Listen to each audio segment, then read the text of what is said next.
Secretary, ating clerk, Sister Elvie Duran, na basahin ang ating pong pangatlong pagbasa. Dito po ay wala na pong objection sapagkat ito'y ating tatanggapin na sa ating kapulungan.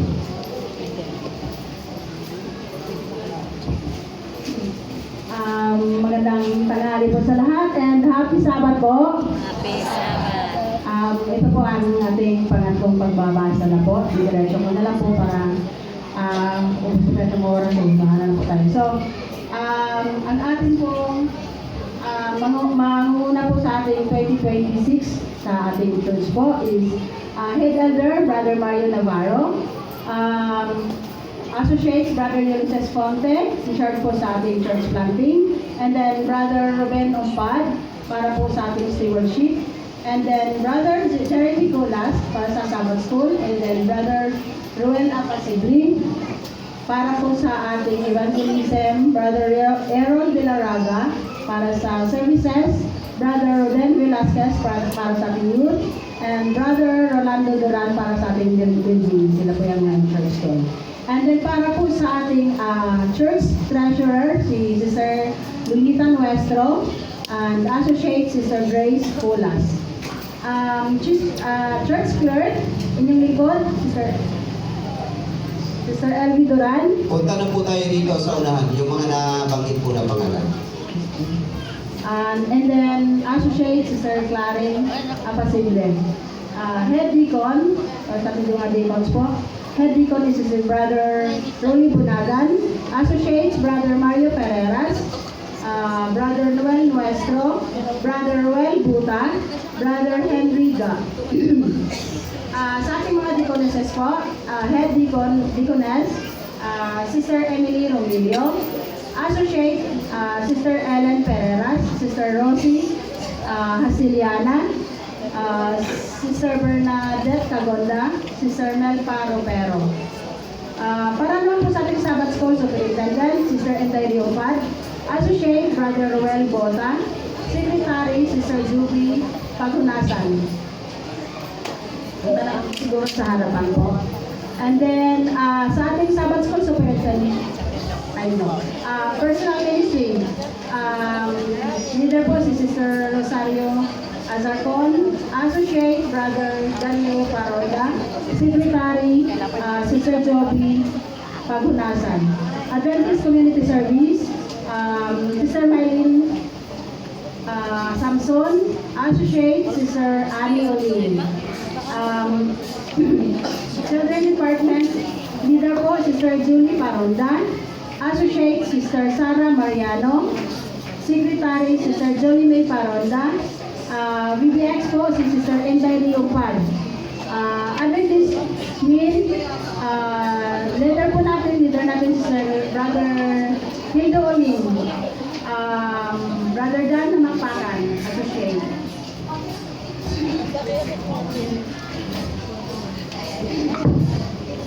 Para na po sa ating women's po, leader po natin si Sister Jocelyn Navarro. Associate, Sister Evelyn Mendoza. Dorcas, Sister Evelyn De La Raga.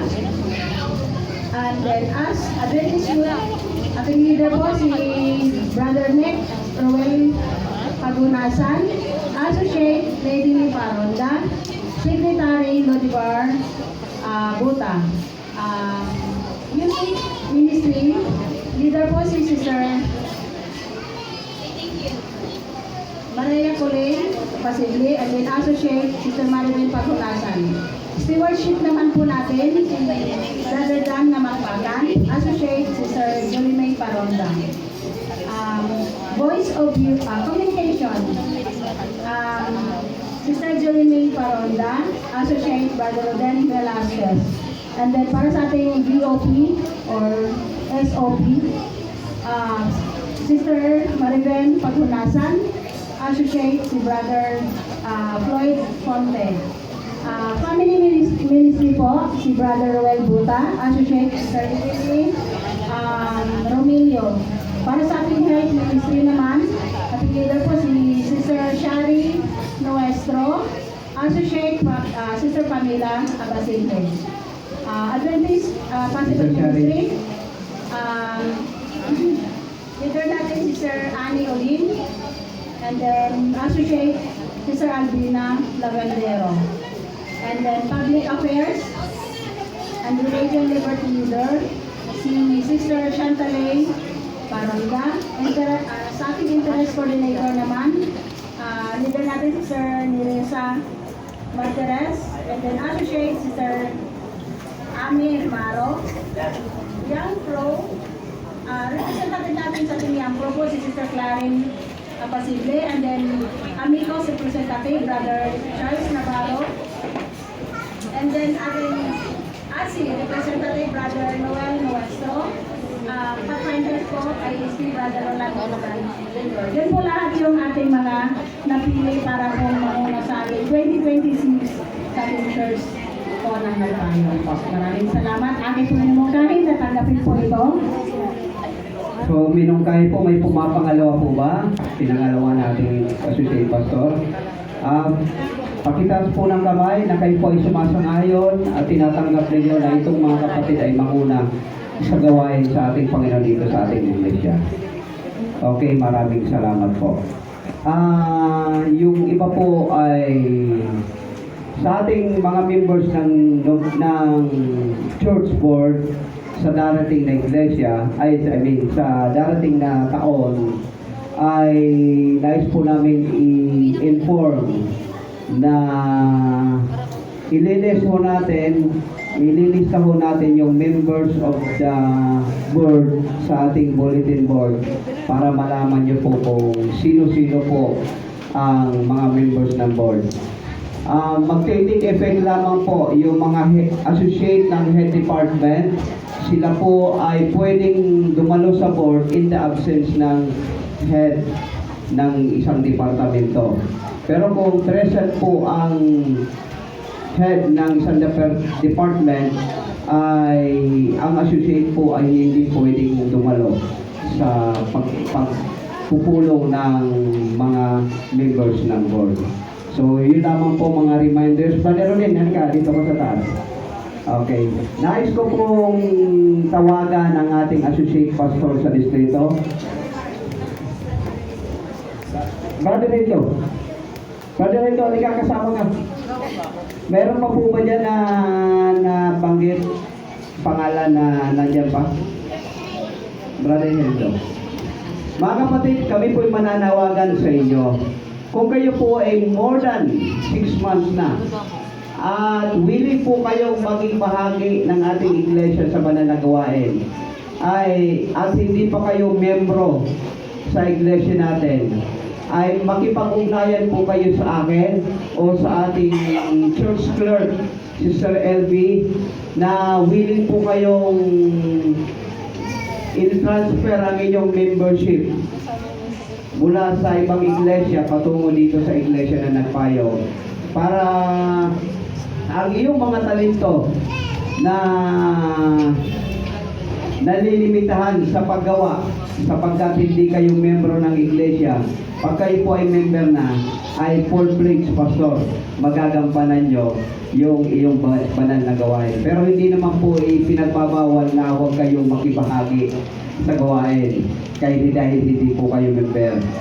Kung ang conviction nyo po sa Panginoon, member kayo o hindi, ay kayo maglilingkod, welcome po kayo sa iglesia na Nagpayo. Okay, kaya pwede pong mag-request kayo ng transfer of membership. So, ating pong hingan ang patnubay at basbas ng ating associate pastor, Pastor Jeff Tibaras, para sa mga kapatid natin ay gabayan ng banal na espiritu sa mga darating na taon. So,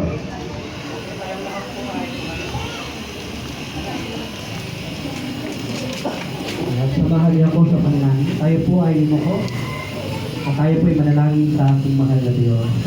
Aming mahal na Diyos, tunay na ikaw po ay napakabuti. Ikaw, O Diyos, ay nagtatalaga at pumipili ng inyong pong manggagawa, mga leader na kung saan ay mangunguna sa inyong pong iglesia. At narito, O Diyos, itong mga leader na inyong pong itinalaga. Harinawa, O Diyos, na ang inyong pong kapangyarihan na igawan po sa kanila. At sa pamagitan ng Santong Espiritu na lubos na kanila pong makakasama, ay maranasan nila, O Diyos, ang kapangyarihang nagmumula po sa inyo.